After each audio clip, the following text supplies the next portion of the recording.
নমস্কার বন্ধুরা, আজকে আমার প্রথম ব্লগ। তার জন্য প্রথমের যে জায়গাটা সেটা একটু ডিলিট হয়ে গেছে। আমি আপনাদের বলে দিচ্ছি কিভাবে করতে হয়। হ্যাঁ, আজকে আমি রান্না করলাম চিলি ফুলকপি। এবার ওই চিলি চিকেনের মতোই সব কিছু করলাম। প্রথমে ফুলকপিগুলো একটু ভাপিয়ে নিয়েছি, তারপরে নেওয়ার পরে ব্যাস মানে কর্নফ্লাওয়ার দিয়ে ডিম দিয়ে ওইটাকে ফেটিয়ে ওইটা দিয়ে পকোড়ার মতো ভেজে নিয়েছি।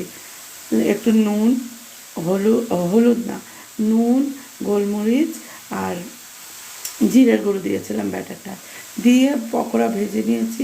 তারপরে থেকে দেখা যাচ্ছে যে ক্যাপসিকাম, পেঁয়াজ প্রথমে দিলাম, তারপরে এই 2-3টে কোয়া রসুন দিয়েছি, তারপরে আপনার পেঁয়াজ দিলাম, তারপরে ক্যাপসিকাম দিলাম, ভেজে তারপরে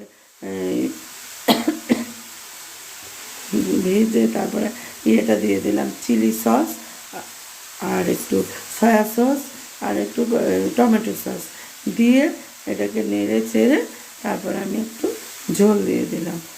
ঝোল দিয়ে তারপরে একটুখানি বল, যেহেতু ফুলকপিটা আমার প্রথমে একটু ভাপানো ছিল, তার জন্য আর পকোড়া করা ছিল, তার জন্য বেশি সময় লাগেনি। ঝোল দিয়ে নামিয়ে দিলাম। আজকে এইটুকুই। টাটা, দেখা হচ্ছে আবার পরবর্তী ব্লগে। Thank you.